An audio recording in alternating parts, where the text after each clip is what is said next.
kasih ya udah mampir lagi di YouTube aku. Ini adalah YouTube aku. Di sini aku bikin program My Favorite Person. Jadi di segmen ini tuh aku mendatangkan tamu orang-orang yang jadi favorit aku. Dan hari ini adalah episode khusus. Harusnya episode ini tayang pertama kali harusnya, tapi baru sempet tag-nya belakangan. Jadi ini orangnya harusnya menjadi favorite person aku yang nomor 1 harusnya. Kenalin, ini adalah Kang Asep, suami aku. Dadah papi. Halo, dadah. Bukan dadah gitu. Halo gitu loh. Iya. Ini kan lagi nyetir. Ya ini kita sambil nyetir, soalnya susah banget dapat waktu yang cocok buat aku bisa tapping video ini sama suamiku karena padat banget pekerjaan. Jadi dia ke sana, aku ke sana, jadi nggak pernah ketemu. Terus sekarang sekali saya ketemu nggak bisa duduk jenak, ini karena sambil di jalan, jadi sambil nganterin aku ke kantor. Jadi karena mataharinya udah bagus, jadi kita tapping aja sekalian ya. Jadi Pap, kamu udah pernah nonton belum video aku di YouTube yang judulnya My Favorite Person?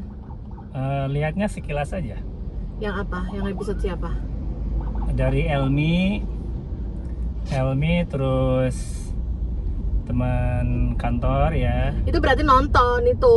Berarti nonton, bukan sekilas Ya, itu mah. Berarti udah tahu ya. Iya, nggak dari nggak dari menit awal sampai akhir.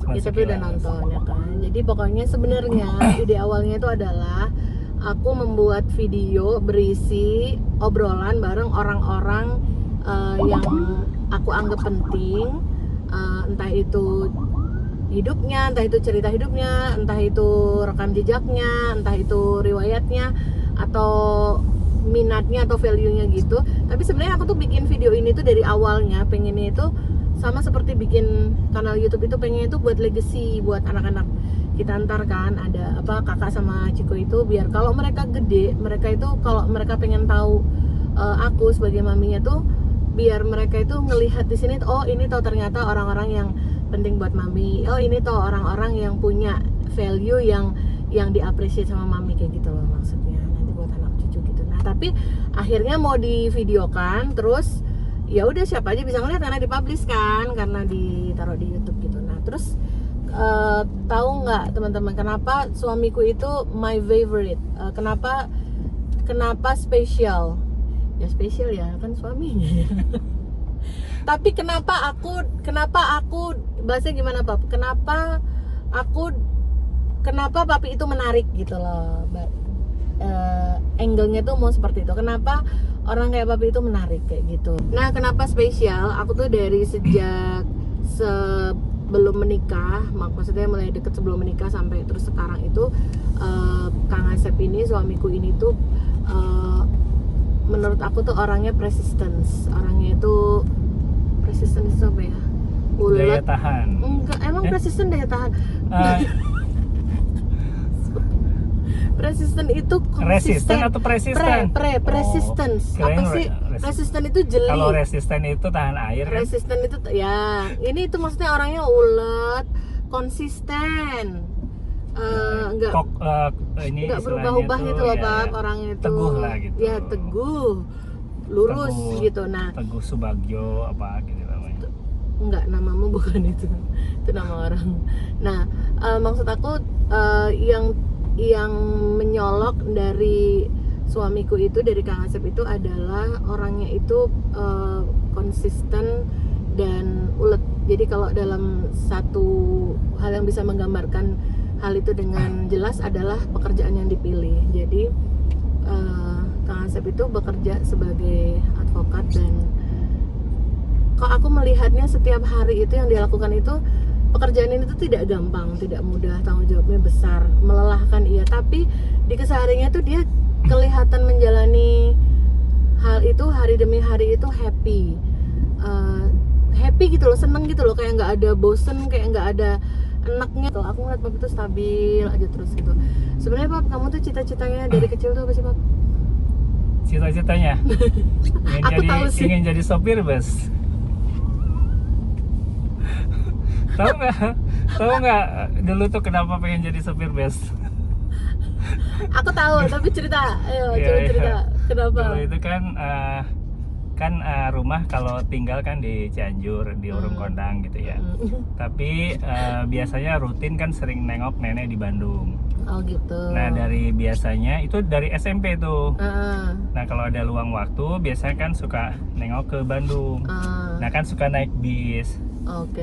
Nah, Bis di bis gede. itulah kayaknya karena sering biasa gitu naik bis, jadi suka aja gitu jadi supir bis ini gitu. Jadi sukanya kenapa ya, karena bawa mobil gede. Oh, terus jalan-jalan keluar-keluar Iya, kemana gitu loh. jalan-jalan gitu seperti itu. Pokoknya di perjalanan tuh selalu menyenangkan gitu ya. Sehingga wah, enak ya kalau bagus ya kalau jadi supir bis gitu ya. Seperti itu gitu dulu gitu ya. Oke, supir bis. Padahal itu naik bisnya tuh berapa bulan sekali? Ya Setahun bisa berapa kali? bisa 3 bulan, bisa 3 bulan sekali. 2 atau enggak, kurang Jarang dari ya? setengah tahun lah gitu Oh, ya. iya, Maksudnya kurang. 3 bulanan lah gitu. Oh, 3 3 bulan. Padahal cuma 3 bulanan ya, itu udah pengen banget naik bis. Padahal bisnya bis ekonomi gitu kan, padahal. Iya, bis ekonomi. Masa Kadang-kadang itu? berdiri. Oh, iya. Iya, kadang-kadang berdiri. Waktu kecil itu, kadang-kadang waktu kecil jadi sama penumpang lainnya, ini anak kecil nih kasihan, Ah, malah suka dipangku Oh, gitu. Itu gitu. di bis, Iya, iya, iya. terus dan itu bagus kan dipangku kan bisa lihat ke depan dengan jelas. ke depan apa ke jendela? Oh, ke depan Ke ya, di jendela depan. maupun ke depan. Oh. Biasanya suka milihnya tepatnya di depan, Oh. biar lihat perjalanan. Terus cita-cita itu mulai berubah setelah apa? Setelah kuliah. Setelah kuliah lah, Setelah kuliah. Setelah SMA punya cita-cita nggak? Punya cita-cita selain jadi supir bis nggak? belum. Udah terlupakan itu. Tapi Oh, selalu terkenang gitu ya. iya, sampai ketemu aku pas, jadi kita pacaran itu setelah selesai kuliah ya. Jadi aku sama Kang Asep itu kita kenal itu di kampus hukum Undip ya. Dia angkatan 96, aku 98, terus dia ketemunya di kampus. Tapi baru pacaran itu setelah lulus dari kuliah ya, lulus dari kampus gitu. Nah, itu memang masih inget itu di masa itu, sama cita-citanya pengennya jadi supir Enggak, supir ya bis. intinya sukanya yang sifatnya hal-hal yang sifatnya melayani. Esensinya itu. Masa sih? Ya kan supir bis kan melayani penumpang. Kan, tapi kan nggak melayani juga, orang nyetir doang, diem doang, Yeah. nyetir gitu. Itu melayani customer langsung. Terus Gitu esensinya. nah, waktu itu sempat terus cita-cita menjadi pindah haluan menjadi apa yang dijalani sekarang itu karena emang ya opsinya cuman tinggal itu ketika lulus sekolah, ataukah ada situasi lain yang bikin jadi pengen berprofesi hukum gitu? Sebenarnya pas UMBTN ya. Pas UMBTN itu pilihan pertama itu bukan hukum. Kedokteran ya? Dasar ketinggian mimpi. Ketinggian ternyata nggak bisa jadi dokter. Tapi itu IPA apa IPS sih? Jadinya dihukum. Tapi itu IPA apa IPS? IPA fisika. IPA fisika ya. Iya, dulu SMA-nya Aku masih jangan istilah- ditanya, aku kelihatan dong aku anak apa, anak IPS dong. Terus akhirnya nggak, setelah menjalani perkuliahan, terus kan waktu itu menjalani beberapa pekerjaan. Terus kenapa jatuh pilihannya udah sama ini dan nggak ganti-ganti lagi gitu? Maksudnya Jadi sekarang pekerjaan yang sekarang ya jadi advokat ya. ya. Ya jadi advokat itu awalnya sebenarnya setelah atau sebelum lulus itu ingin jadi dosen. Gitu. Jadi ingin mengajar. Oh gitu. Suka hal-hal yang sifatnya itu mengajar gitu ya. Oh, oke. Nah, jadi cuman saat itu ya itu awalnya ya jadi advokat itu sebenarnya nggak begitu suka awalnya. Oh gitu. Iya, karena waktu itu kan memang citra yang nggak bagus advokat di pandangan orang umum. Oh gitu. Ya. Waktu itu mau melanjutin kuliah S2 di UGM ya, tapi akhirnya nggak lanjut karena saatnya cari kerja, bukan kuliah terus, karena kuliah ngeluarin biaya, kasihan orang tua gitu ya. Akhirnya harus segera menghasilkan sesuatu gitu ya, menghidupi gitu ya, bisa menghidupi diri sendiri. Ya itulah kerja. Nah pada saat itu ketika nggak jadi lanjut kuliah S2 di UGM, balik lagi ke Semarang, ketemulah dengan Prof. I.S. Susanto. Mm-mm. Nah waktu itu pas ketemu gitu ya, biasa kan soan karena sebelumnya kan udah kenal gitu ya, sering bertemu, konsultasi, diskusi gitu ya. Mm-mm. Terus ketika ketemu dia bilang, Sep, kamu kemana aja? Mm-mm. Saya nyari-nyari kamu dari saya udah nyari-nyari kamu dari sebelumnya, dia bilang. Mm. Terus Papi bilang, kenapa Prof gitu ya? Ini katanya ada mahasiswa S3 saya Mm-mm. mau buka kantor advokat Mm-mm. dan dia minta rekomendasi siapa mahasiswa baru yang bisa Mm. diajukan. Ya. Nah, saya ingat kamu katanya gitu. Mm. Makanya saya nyari-nyari kamu gitu. Mm. Dan kebetulan ketemu gitu ya. Ya. Itunya dia rekomen, terus dia ngasih namanya, ngasih nomor handphonenya supaya Papi hubungi dia. Mm. Itu awalnya terjun ke dunia advokat. Itu di Sebelumnya mana? Itu kantor hukum mana jadinya tuh? Di Semarang? Jakarta. Oh di Jakarta, yang waktu itu awal-awal ya? Iya, Iya, iya. namanya Mega Law Office. Oh oke, ya itu. Jadi ya, di sanalah petualangan pertama menjadi di bidang profesi hukum advokat. Nah tapi setelah itu kan ada sempat ke Habibie Center, itu di mana letaknya? Nah, Keluar dulu gitu. Nah pada saat awal gitu ya, jadi ketika di sana gitu ya, itu kan kantor baru, kantor hukum kecil gitu ya. Mm-mm. Maksudnya bukan kecil ya, itu kantor hukum baru. Case-nya belum banyak. Nah ketika di awal-awal itu banyak menangani perkara pidana lah. Selain perceraian itu perkara pidana. Oh gitu. Nah ketika perkara pidana tentu saja kan harus berhadapan dengan aparat penegak hukum kan, proses pemeriksaan. Nah di sanalah ketika di awal kan agak soknya tuh gimana? Jadi soknya tuh gini. Jadi sesuatu yang dulu itu image-nya nggak bagus, ternyata itu muncul dan terjadi. Ternyata tidak se-happy yang dikira dan ternyata memang itu ada gitu ya. Sehingga ketika ketemu dengan Prof. Muladi, waktu itu ketemu Prof. Muladi mau minta rekomendasi mau lanjut S2, minta surat rekomendasi untuk cari beasiswa. Iya. Nah pada saat itulah Prof. Muladi, kamu di mana Sep? Saya di kantor hukum Prof gitu ya. Kamu mau kesini nggak? Nah dia nawarin. Nah Di Habibie Center itu. Iya begitu dia nawarin, langsung pada situ kan di kantor hukum lagi jenuh gitu ya. Karena something seperti itu.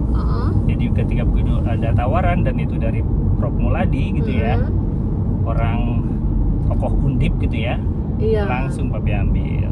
Prof. Muladi buat yang belum Untuk familiar di banget. Habibie Center.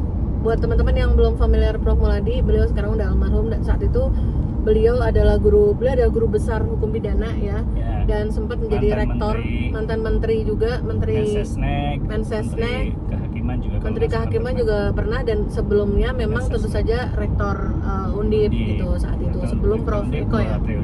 2 periode sebelum Prof. Eko Budiarjo. Pas kita kuliah itu rektornya Prof. Eko Budiarjo gitu, almarhum juga. Terus setelah di Habibie Center, terus dari situ berhenti lagi, dari situ kembali ke Profam lagi. Kira-kira di Habibie Center itu sekitar setahunan. Oh gitu. Di Terus sana itu melakukan apa? Researcher lah, peneliti di bidang hukum, demokrasi dan HAM. Oh oke. Jadi sebenarnya sih di sana bagus lah menyenangkan. Intinya sesuai dengan bacaan-bacaan yang sering Papi baca, sering dibaca lah. Kan waktu kuliah itu, bahkan buku kuliah itu, buku hukum, demokrasi dan HAM itu lebih banyak daripada buku kuliah yang ada, karena justru lebih banyak dibaca pada saat kuliah itu buku-buku seperti itu. Termasuk buku filsafat seperti itu. Jadi ya, terus kenapa berhenti? Setahun. Kenapa? Karena ada keinginan kembali ke dunia lawyering. Oh, itu apa momen titik baliknya itu, kenapa tiba-tiba kayak gue harus balik lagi gitu? Iya, karena merasa sepertinya dunia advokat itu sesuatu yang challenging gitu ya. Dan kedua, kita yakin bisa kok gitu ya berpraktek tanpa harus melakukan sesuatu yang tidak sesuai dengan kode etik gitu ya. Oh begitu. Artinya pada akhirnya kan semua dikembalikan ke masing-masing seperti itu ya. Nah pada saat itulah setelah 1 tahun di Habibie Center, mulailah mencari kantor hukum. Ya waktu itu juga ada info dari senior gitu ya. Ini ada nih lowongan di sini lagi cari. Nah di sanalah mulai gitu ya. Dan ketika udah dapat, pamitlah ke Prof Mulyadi. Itu langsung ke Andi atau bukan? Ya langsung ke Andi. Ignatius Andi. Oke. Nah, dan sudah menjadi hal yang umum teman-teman kalau di dunia lawyer itu seseorang ingin membangun karirnya di bidang tersebut lebih maju lagi, mereka tuh harus melakukan langkah-langkah maju dalam karirnya. Misalnya mereka harus mencari opportunity di kantor hukumnya tersebut untuk berkembang atau naik jenjangnya. Misalnya ketika awal masuk tuh namanya junior associate, nanti sekian tahun di kenaikan pangkat lah kalau di ASN itu kayak promosi gitu, naik menjadi associate, naik menjadi senior associate. When they're good mereka bisa menjadi misalnya junior partner gitu ya, atau jadi partner terus nanti menjadi naik lagi. Nah kadang-kadang hal itu bisa ditempuh di kantor hukum yang sama, atau kadang-kadang mereka harus lompat keluar ke law firm lain untuk mencari opportunity. Itu adalah hal yang umum, sama seperti kalau kita bekerja di dunia korporasi kan juga kayak gitu ya teman-teman ya, kayak mau get promoted, oh ya ngambilnya bidding di sana, ngambil lowongan pekerjaan lagi di sana biar lebih naik kayak gitu. Dan kayak gitu juga sampai akhirnya dari Ignatius Andi terus pindah ke kantor hukum yang sekarang. Dan disitulah aku ngerasa Kang Asep itu terlihat happy bekerja gitu. Kita sering denger nih bacaan-bacaan quote atau terms gitu di berbagai media cetak atau media sosial gitu, ngomong kalau kamu bekerja sesuai passion, bekerja di bidang yang kamu senangi, kamu tuh bakal awet di situ dan bakal berkembang di situ. Nah sekarang itu hitungannya Pap itu udah berapa tahun Pap mengerjakan lawyering? Ya intinya dari 2004 lah. Berarti udah hampir sudah 20 tahun. Ya sebenarnya gini, jadi pada saat lawyering pun itu sebenarnya beberapa kali ada klien yang ngajak ke company. Oh iya aku ingat. Iya, ada dulu waktu itu ada yang ngajak. Goyah ya waktu itu ya. Enggak goyah. Enggak jadi sempet itu yang diituin suaminya Lita waktu itu ya kan? Ada waktu itu di yang Carrefour, inget nggak? Iya, jadi pertama itu ketika mau pindah dari Andika HP gitu ya. Terus ada salah satu legal director-nya Carrefour, begitu tahu mau pindah, langsung dia nawarin, udah kamu di sini aja. Saya butuh di legal manager di perusahaan waktu itu, ya multinational company gitu ya. Kenapa? Karena udah kenal sebelumnya, dia adalah klien gitu ya, udah biasa bekerja sama. Cuman ditimbang-timbang gitu ya, kayaknya sih enggak deh gitu ke company. Kayaknya dunia lawyering memang itu dunia yang sesuai dengan untuk ke depan. Kenapa ya? Karena tadi dunia lawyering kan dunia yang nuansa kebebasannya itu lebih ada lah gitu. Dengan beragam permasalahan yang dihadapi dibanding di satu tempat gitu ya, yang bisa aja day to day mungkin nggak terlalu jauh beda gitu ya. Jadi mungkin terasa lebih monoton gitu ya. Ya, atau aksesnya ya maksudnya esensinya kan setiap perusahaan kan punya ruang lingkup masing-masing. Kan dia berada di ruang lingkup itu. Sedangkan kalau lawyering ya, sekalipun memang itu dunia lawyering, tapi kan yang dihandle bisa bervariasi. Makanya hal yang menyenangkan di dunia lawyering itu ketika dia menangani perkara terkait dengan farmasi gitu ya. Kita benar-benar harus mengetahui industri farmasi. Ketika kita mengenai perkara tentang telekomunikasi, kita harus memahami dunia telekomunikasi. Nah, variasi itulah yang memang jadi kita selalu mempelajari sesuatu yang baru, dan itu menyenangkan. Gitu. Terus ini kalau hitungannya 20-an tahun memilih atau menyerusi pekerjaan ini dan menjalani pekerjaan ini gitu. Apakah sense-nya itu apa masih sama? Maksudnya apa yang membuat hal yang bersemangat itu apakah masih sama Pap, antara dulu passion yang dulu ketika memutuskan masuk kembali ke lawyering itu dengan sekarang ini? Apakah masih semangat karena memang akan menghadapi hal yang berbeda-beda tiap hari atau akan menambah value tiap hari gitu? Itu rasanya gimana? Iya, karena esensinya ya, karena merasa sudah berada di habitat yang memang sepertinya sesuai dengan passion gitu ya, dengan berbagai variasi itu seperti itu. Jadi ya kita jalani gitu lah saat ini gitu ya. Dan nggak ada bosan gitu ya Pak? Bosan itu paling Jenuh, bosen, eh, jenuh. ya bosan dikit-dikit kadang-kadang ada gitu.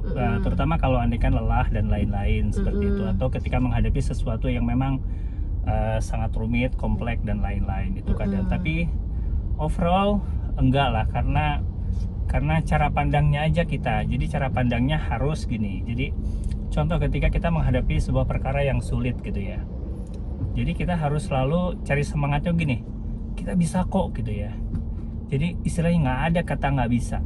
Gitu. Jadi, nah ketika istilah itu nggak ada kata nggak bisa gitu ya, berusaha sampai to the limit gitu ya, kreativitas di sana muncul. Terus juga rasa fight-nya terus juga ada. Terus dari itu jelas itu nggak akan jadinya nggak akan membosankan seperti itu. Kenapa? Karena tadi itu kita selalu berusaha mencari jalan keluar, mempelajari gitu ya, merenungkan dan lain-lain. Hal-hal seperti itulah jadinya nggak terasa gitu ya, tiba-tiba ternyata sudah 20 tahun. Oh gitu. Oke. Jadi kadang-kadang juga terasa jenuh, bosan gitu ya.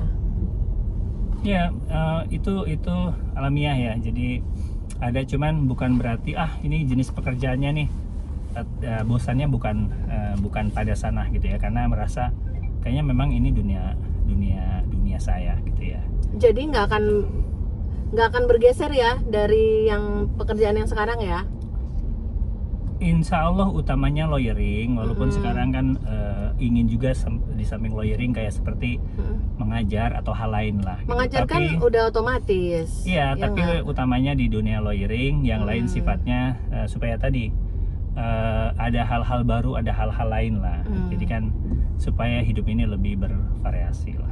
Ya kalau ini juga sekaligus mungkin kalau ada teman-teman yang mungkin kalau seumuran kita yang kayak udah punya anak-anak yang udah growing up, terus somehow mungkin mereka ada yang memutuskan pengen berprofesi hukum gitu ya.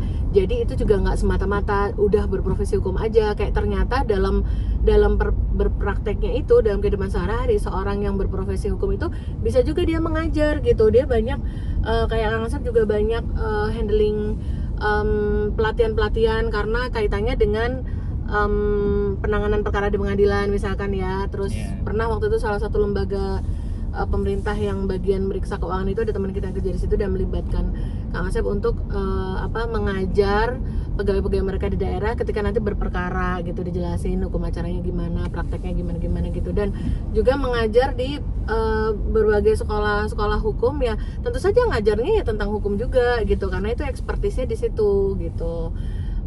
Dan Kang Asep itu juga melakukan ini ya kalau menurut aku sih seperti berorganisasi, mendirikan asosiasi-asosiasi itu juga bagian dari mengembangkan value ya, Pap ya. Ya memang prinsipnya kan sejak di kemahasiswaan gitu kan, istilahnya itu nggak bisa diem lah gitu. Jadi ingin selalu ada aktivitas yang dilakukan dan aktivitas itu mudah-mudahan memberikan manfaat ke orang lain. Jadi nature itu yang membuat kita bisa atau biasa melakukan sesuatu hal lain gitu selain pekerjaan. Jadi prinsipnya menyenangkan sih. Jadi hidup ini jangan hanya kerja tapi ada hal-hal lain tadi yang bisa kita lakukan, apalagi itu kalau bermanfaat atau bersinggungan dengan orang lain. Sama kayak kenapa akhirnya membuat asosiasi yang sekarang dibikin tuh. Jadi itu adalah Yaitu ICLA itu apa kepanjangannya? Indonesian Competition Lawyer Association. Jadi itu asosiasi sama asosiasi advokat persaingan usaha. Advokat persaingan usaha. Nah, itu apa tuh? Bersama teman-teman lah. Jadi kan Papi ini sering nangani perkara persaingan usaha. Mulai tahun 2007 lah gitu ya. Di sana kan persaingan usaha kan sesuatu yang baru gitu ya. Nah, kadang-kadang dalam perjalanannya melihat ada penegakan hukum yang tidak sesuai dengan prinsip-prinsip yang seharusnya.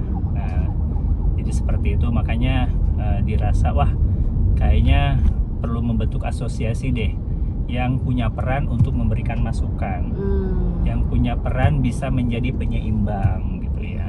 Penyeimbang terhadap Ya apa? penyeimbang katakanlah terhadap otoritas-otoritas yang ada gitu ya. Oh gitu. Iya, Emang pernah karena Pak? ya esensinya kan memang itu otoritas yang ada kan jadi stakeholder. Heeh. Dimana kan peran kita kan di sana bisa memberikan masukan. Oh, waktu Ya, itu pernah terus ya? kadang-kadang juga mengkritik gitu ya. Itu kalau di forum apa? Pernah ya waktu itu ya? Iya biasanya terhadap ya kalau ini kan ada isu lah, ada isu yang memang perlu disuarakan seperti itu. Tapi selanjutnya bahkan banyak kerjasama dengan otoritas yang ada karena otoritas yang ada pun memang sangat mengharapkan adanya masukan-masukan dari pihak lain. Nah, di Oh sanalah gitu. kita bisa berperan gitu ya, sama-sama memperbaiki, meningkatkan, memperbagus lah situasi penegakan hukum. Oh gitu. Dan itu asosiasi itu masih berjalan ya sampai sekarang, udah berapa tahun ya? Didirikan 2017 waktu itu. Oh udah lumayan lama. Bersama teman-teman yang memang punya sepemahaman yang sama lah, punya spirit yang sama, punya keinginan yang sama gitu. Dan alhamdulillah sekarang makin banyak lah teman-teman yang punya visi dan minat yang sama. Iya dan berarti makin berkembang ya, makin nambah ya berarti ya. Alhamdulillah. Iya dan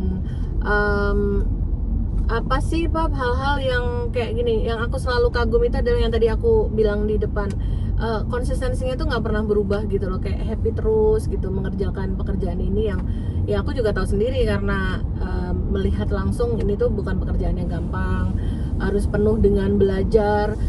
Kadang hampir tiap perkara baru apa udah beli buku-buku lagi yang menunjang untuk bisa menambah informasi untuk hal-hal yang sedang ditangani itu gitu loh. Langsung tiba-tiba beli buku sabrek yang terkait apa sesuai dengan hal-hal yang lagi ditangani gitu.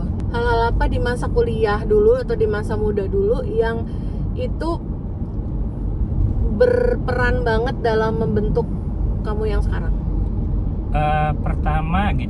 Pertama dulu sejak mahasiswa, bahkan sejak kecil ya, itu suka membaca. Bahkan bacaan dulu itu kayak bukan hanya bacaan ini sekolah ya, itu yang lain. Contoh buku Koping Ho, Wiro Sableng, komik, buku cerita, cerpen, cerbung, itu semua suka. Bahkan dulu itu, oh iya ingat dulu itu pas waktu SMA itu pernah bercita-cita ingin jadi penulis. Bahkan pernah menulis cerpen. Oh iya. Walaupun ya tidak dikirim kemana-mana. Pernah itu nulis cerpen. Waktu kuliah juga menulis kok beberapa kali dan itu dimuat di media gitu ya. Iya itu sih karena iya. Dulu itu jadi suka baca. Jadi di waktu luang itu sewa buku gitu ya, dulu sewa kan. Kadang-kadang beli gitu. Terus kadang-kadang sewa itu. Wah, pokoknya buku berjilid-jilid itu dibaca gitu. Jadi bukan hanya bergambar aja, justru banyak tentang cerita, dan itu sampai jilid 30 gitu lebih dan lain-lain. Pinjem ya? Iya, pinjem, sewa atau apalah gitu. Emang di Pertama Cianjur itu. ada sewa buku? Hah? Di Cianjur? Ada dong, kan di kecamatan ada. Oh iya. Ada penyewaan. Oke, itu yang pertama, minat membaca. Yang lain apa? Ya minatnya ya membaca dan menulis. Membaca dan Jadi menulis. membaca menulis itu kan menunjang. Jadi membaca itu kan mengenai masalah pengetahuan. Iya. Menulis itu bagaimana menuangkan pemikiran, bagaimana menuangkan argumen, pendapat gitu ya, termasuk ketika dalam menangani suatu perkara. Itu sangat menunjang. Jadi hal-hal itulah yang Kayak itu dua. ya. Yang lainnya ya apa? Nah, mungkin dari organisasi ya. Dari organisasi kan jadinya kita sering diskusi, sering berdebat, sering ngobrol, formal, informal. Nah, itu juga sangat menunjang gitu kan. Dunia lawyering kan dunia perdebatan juga. Gitu. Jadi bagaimana mengasah kita, bagaimana menyampaikan sesuatu, bagaimana merespon sesuatu, bagaimana meyakinkan orang lain. Dan itu sesuatu yang itu tidak instan dipelajari, tapi memang dulu pernah dilakukan, pernah katakanlah memang udah mencoba ke arah sana gitu ya. Walaupun waktu itu belum terpikirkan akan ke dunia lawyering, tapi itu menjadi sesuatu yang berguna. Iya. Oke, itu kan hal-hal yang dulu mempengaruhi, yang kira-kira membentuk tapi jadi seperti sekarang ini gitu. Nah, dalam menjalankan atau menjalani gitu ya hari demi hari itu, kalau sampai sejauh ini dari 20-an tahun terakhir itu, ada nggak Pak bagian yang paling berat itu pas apa Pak? Kayak nangani perkara pidana, terus yang di terus klien kita ditahan, keluarga atau dan yang lainnya meminta bagaimana supaya tidak ditahan gitu ya. Itu paling berat ya? Iya, terus bagaimana termasuk menenangkan orang klien itu, termasuk keluarganya gitu ya, supaya tetap tenang dan lain-lain. Itu tuh nggak mudah karena kita pun kan harus menyadari kalau ada kita di posisi mereka, pasti mereka juga pusing gitu ya. Pasti mereka juga, makanya biasanya kalau lawyer yang nangani perkara pidana kayak gitu, memang dia juga harus bisa paham memahami psikologi orang gitu. Jadi dunia lawyering itu justru dunia yang harus mempelajari psikologi gitu ya, memahami seorang gimana seperti itu. Jadi itu sangat penting gitu ya, sehingga bagaimana menenangkan, bagaimana empati, bagaimana simpati dan lain-lain, itu tuh sangat penting di dunia lawyering, supaya klien bisa tenang, terus ada kepercayaan, tetap ada spirit dan lain-lain, dan itu tidak mudah gitu ya. Iya, pasti tidak mudah nggak kalau andaikan kita melihat dari sisi perspektif mereka gitu, apalagi. Paling berkesan selama menjalani profesi ini Pak, anything itu nggak, maksudnya nggak apapun itu, apakah di dalam perkaranya atau apapun, pokoknya hal yang terkait karir yang kamu pilih biasanya sekarang hal ini. yang menyenangkan itu Berkesan, bukan hanya menyenangkan, pokoknya berkesan. In any definition. Hal yang paling berkesan itu biasanya ketika kita bisa memenangkan suatu perkara gitu ya, dengan perkaranya itu tidak mudah gitu ya, kompleks dan lain-lain, dan itu kita lakukan dengan cara-cara yang benar gitu ya. Jadi itu beda gitu ya. Jadi justru artinya kerja keras ini alhamdulillah ada hasilnya seperti. Jadi itu tuh di dunia lawyering itu hal-hal yang sangat menyenangkan seperti itu. Jadi berkesan lah. Kenapa? Karena kita selalu berusaha, tantangan itu sesuatu yang harus dihadapi gitu, bukan dihindari. Bahkan semakin itu tantangannya berat gitu ya, justru kita didorong untuk semakin kreatif gitu ya. Jadi mentalitas untuk bertarung dalam arti positif gitu ya, itu sesuatu yang memang harus ada, dan itu akan ada kesan lah ketika kita memang bisa melakukan itu dengan baik dan berhasil seperti itu. Itulah itu yang paling berkesan ya. Ya, karena umumnya kan hal-hal yang dihadapi lawyer umumnya kan hal-hal yang ini ya, yang tidak mudah gitu ya. Iya. Karena kalau hal yang mudah itu pasti ditangani oleh diri orang itu sendiri gitu ya. Seperti itu. Oke, karena berat, jadi makanya minta bantuan kepada profesi hukum ini gitu. Nah, aku sekarang mau nanyain ya Pak, ini tuh udah pernah aku tanyain ketika kita tuh awal nikah atau sebelum nikah, kayak aku ingat banget, kita masih pacaran, terus ada temen yang nanya begini, tapi aku yakin pertanyaan ini masih jadi pertanyaan orang-orang sampai sekarang, jadi tapi nanti Papi ngulang lagi aja jawabannya yang udah pernah dijelasin ke aku dulu tuh. Jadi semua orang itu berpikir kalau pacar kamu apa waktu itu, pacar kamu kerjanya apa gitu, advokat gitu kan, pengacara gitu kan. Orang langsung komentar gini Pak gitu, oh pengacara ya, wih sabetannya banyak dong. Nah gitu ya, oke, sabetannya banyak dong gitu loh. Jadi kayak pendapatannya, kalau kata sabetan Pak itu seolah-olah bukan pendapatan yang tetap, ya nggak Pak? Jadi kayak maknanya nggak bagus, kayak oh berarti dapat uangnya atau dapat penghasilannya itu kayak sesekali gitu, ya nggak sih? Kalau ada bahasanya proyek ya berarti baru, atau ada kerjaan baru dikerjain gitu loh. Padahal ternyata aslinya tuh nggak seperti itu. Ayo Pak, jelasin Pak. Esensinya kan lawyering itu kan sebuah profesi lah. Dari sebuah profesi ini kan kita dapatkan sesuatu gitu ya. Semakin profesi ini bagus gitu ya, servisnya bagus, dan juga yang kita tangani juga case-case yang menarik gitu ya, dan kliennya juga klien yang memang secara finansial oke gitu ya. Ya intinya dari sana gitu loh, dari sana, seperti halnya ya mungkin yang lain ya, kita ada beda-beda lah, kantor hukum tuh beda-beda gitu ya. Lebih ke masalah sistem katakanlah Penggajian? penggajian di Ah. masing-masing kantor hukum gitu ya. Ada yang memang menggajinya itu bulanan gitu ya, secara tetap gitu ya, secara tetap. Ada yang memang based on ketika ada perkara gitu. Jadi itu beda-beda. Nah, kalau semacam international law firm atau law firm yang inilah yang udah modern gitu ya. Nah, itu sistemnya itu adalah tetap gitu ya. Tetap. Intinya tetap itu Kayak ada sudah case digaji. nggak ada case seperti itu. Oh, ada case nggak Kenapa ada case ya? kenapa tetap? Karena secara firm dia bisa stabil untuk memperoleh klien, untuk ada pekerjaan gitu ya. Dan memang setiap tahun, setiap bulan bahkan dimonitoring gitu ya, selalu termasuk terus diusahakan gitu ya, sehingga stabil. Iya. Dari stabilitas itulah jadi tidak ada istilah bulan ini dapatnya segini, bulan itu dapatnya segitu gitu ya. Jadi nggak ada istilah itu karena biasanya yang belum stabil gitu ya, atau memang yang tidak tetap, nah biasanya kadang-kadang based on adanya case. Iya. Walaupun biasanya itu pun yang seperti itu pun ada yang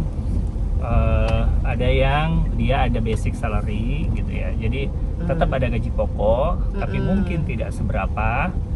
Nah, katakanlah pemasukan lainnya itu pada saat ada perkara. Nah, kalau yang udah law firm, modern law firm itu ada case nggak ada case, prinsipnya seperti itu. Ya, Jadi tetap gitu dibayar, ya. tetap digaji. Tapi tadi dengan posisi bahwa alhamdulillah gitu pekerjaan selalu ada gitu ya. Iya. Jadi gitu ya teman-teman, untuk yang mungkin juga pernah punya pertanyaan di dalam kepalanya atau sekarang juga belum terjawab tuh pertanyaan itu. Jadi tidak semua profesi advokat atau profesi hukum ini tuh kerjanya tuh berdasarkan proyek yang kayak baru dapat kerjaan baru dapat dibayar gitu, nggak juga. Jadi ada yang tergantung masing-masing law firmnya, mereka punya tergantung kemampuannya mereka ya Pak ya. Kalau law firm besar ya mereka tergantung kan sistem mampu. Dan memang ya posisi lah law firm tersebut seperti apa. Ya betul, Ya. kayak begitu. Jadi biar itu bisa nambah informasi juga nih buat teman-teman. Oke, terus Pap, in the end, are you happy Pap? Hah? Are you happy doing this? Menjalani Kalau- pekerjaan ini? Ini menyenangkan. Kenapa menyenangkan? Karena secara karakter mungkin suka pekerjaan yang sifatnya tadi servis melayani. Karena kalau jadi beban apa-apa itu nggak akan menyenangkan dan hasilnya pun belum tentu bagus gitu ya. Iya. Malah yang ada pusing lah gitu, terus cepat stres lah dan lain-lain. Justru makanya Iya. tadi pentingnya mengerjakan sesuatu yang menyenangkan gitu ya, dan kita harus punya perspektif yang baik gitu ya, supaya suasana kerja pun terus nyaman dan enak gitu. Iya. Jadi ini kembali ke masalah persepsi. Aku mau kamu beri pesan kalau misalnya Papi yang sekarang ketemu sama Papi 25 tahun lalu yang masih muda, masih kuliah atau masih sekolah, Papi bakal ngomong apa ke dia? Lakukan sesuatu yang menyenangkan gitu ya. Nah, sehingga kalau memang kita lakukan itu, insya Allah suatu saat apa yang kita inginkan itu tiba-tiba alhamdulillah tercapai gitu ya. Contoh gini ya, dulu ketika di awal setelah lulus ya, itu rasanya pengen kerja di gedung berlantai. Waktu itu pas awal di Jakarta gitu ya. Kenapa? Karena Maksudnya malam berlantai kan orang tinggi unik gitu. ya gitu ya. Orang apa? Kan orang-orang kampung gitu kan, asalnya kan dari orang kampung lah gitu ya, jalannya juga jelek gitu ya, terus dari sawah-sawah dan lain-lain. Jadi begitu ke kota itu ada muncul sebuah komentar, wah kayaknya enak ya, pengen kerja di gedung yang berlantai gitu ya. Berlantai banyak. Betul, berlantai banyak gitu ya. Dan tiba-tiba ternyata apa yang dulu dibilangkan itu alhamdulillah. Ya, itu adalah pesan untuk diri sendiri. Sekarang buat penutup, aku mau Papi kasih pesan buat kakak sama Ciko, buat anak kita Naufal sama Sachiko. Apa pesannya? Kita tetap perlu mendorong dia, silahkan jadi dirinya sendiri gitu ya. Kita tidak mau mengarahkan kemana-mana, tapi tapi kita perlu membantu untuk menemukan itu. Dan Memberikan opsi-opsi. Betul, opsi-opsi, membantu. Dan ketika dia udah menemukan sasaran yang ingin dituju, nah itu kita dukung. Jadi kita tetap kembali ke masing-masing orang itu punya keinginan uniqueness dan keperbedaan masing-masing. Kita tidak ingin tidak harus selalu seperti kita gitu ya. Tapi yang penting ya jadi yang penting itu pertama secara diri sendiri dia happy gitu ya. Yang kedua ada manfaat atau minimal lah tidak merugikan orang lain gitu ya. Terus yang selanjutnya ya mudah-mudahan dalam konteks dia juga dari hal yang dikerjakan itu dapat sesuatu untuk katakanlah dirinya sendiri, keluarga dan lain-lain. Iya betul, itu aku setuju. Sama seperti beberapa tahun lalu pas pandemi itu anak kita yang gede, Naufal itu dia bilang, "Mam, aku tuh pengen jadi guru cita-citanya." Kan dia pengen jadi guru sejarah ya. Terus suddenly beberapa bulan kemudian dia bilang kalau, "Mam, kayaknya aku nggak jadi guru deh, soalnya kayaknya guru uangnya sedikit." gitu kan. Terus nah di situ peran kita untuk memberikan dia informasi-informasi bahwa kakak memang yang harus diyakini rezeki itu diatur sama Allah. Apapun pekerjaan kita, kalau kita atur, Allah sudah mengatur nanti kita cukup, kita akan cukup dari manapun jalannya dengan baik ya. Nah tugas kita adalah memberitahukan dia opsi-opsi bahwa sebagai guru itu pun rezeki itu bisa datang dari mana aja. Misalkan seorang guru yang nanti dia membuat buku panduan misalkan ya, sebagai contoh teknis banget nih, buku panduan atau buku tambahan apa, dan ternyata dia dihargai, dia akan mendapat reward atau penghargaan atau mungkin juga sejumlah finansial karena menghargai karya-karyanya itu. Yang penting dia tidak berhenti berkarya. Nah tugas kita buat sebagai orang tua itu memberikan opsi-opsi bahwa tidak tertutup tadi, seperti yang itu. Yang penting itu kita perlu mengajarkan tadi sih daya tahan menghadapi sesuatu itu sih. Jadi ya mungkin itu akan terasa ketika di orang-orang yang dari segi awal kehidupannya mungkin biasa-biasa aja gitu ya. Biasanya daya tahannya itu gitu ya, itu belum tentu juga. Anak yang berasal dari keadaan yang tidak susah juga bisa juga semakin bertahan gitu. Aku nggak setuju tuh kalau kayak begitu. Oke. Nggak cuman waktu itu kita memberi banyak kesempatan buat dia untuk belajar. Belajar itu kan juga mekanisme pertahanan. Jangan dia harus dibikin susah menderita terus biar dia jadi kuat, nggak semata-mata gitulah. Gimana sih Papi? Jangan kan katanya nggak boleh nyamain nama anaknya. Sama kita. Enggak, secara mentalitasnya itu mentalitas penting. anak kita bagus loh, jujur. Bicaranya juga terang-terangan, bisa ngomong apa yang frankly speaking, apa yang dia pikirkan itu sebuah langkah baik loh, ya nggak sih? Ya, tapi jangan manjain. Enggak manjain apa? Biar dia siap menghadapi semua keadaan nanti. Iya dong. Oke Papi, makasih banyak ya udah menceritakan beberapa hal-hal yang membuat Kang Asep itu sudah berada di titik seperti ini. Kamu harus tahu aku tuh sangat bangga sama kamu Pap, dan aku sangat respect dengan hal-hal yang kamu yakini dan membuat kamu jadi persona atau personality yang seperti ini gitu. Bahkan kalau misalkan kita ngobrol nih di antara teman-teman dekat aku kuliah gitu, kita semua yang berasal dari bibit umbi yang sama, kayak kita dari organisasi yang sama, dari dulu aktivitas kampus yang sama gitu, sama-sama meyakini Papi itu orang yang konsisten, stabil. Stabil in any situation gitu. Iya. Kayak gitu. Makasih ya Pap waktunya, dan aku selalu mendoakan Papi itu selalu mendapatkan hal-hal yang baik, terwujud semua harapan-harapan dan doa baiknya, dan terwujud semua keinginan-keinginan baiknya, dan selalu sehat ya. Amin, sama-sama Momi. Makasih banyak teman-teman juga. Makasih ya udah mau dengerin obrolan suami istri ini. Kita adalah ini dipaksa loh. Sebenarnya ini apaan sih gitu ya? Dipaksa apa, orang seneng juga kamu mau juga kan tampil di YouTube, aku juga mau kan enggak juga gitu. Lah loh, aku mau siapa lagi gitu. Teman-teman juga terima kasih ya sudah mau ngeluangin waktu mendengarkan dan datang ke kanal ini. Mudah-mudahan ada 1 potong 2 potong cerita yang siapa tahu berguna untuk teman-teman juga. Amin. Dan teman-teman juga sehat selalu. Nantikan terus My Favorite Person hanya di kanal YouTube-nya Reni Rinjani, yang tayangnya itu sudah dijadwalin setiap hari Minggu. Kanal YouTube aku ini, nama kanal YouTube-nya, jangan lupa subscribe, terus juga berikan like dan juga komentar ya gimana pendapat kalian soal obrolan kita hari ini. Makasih banyak, sampai ketemu lagi.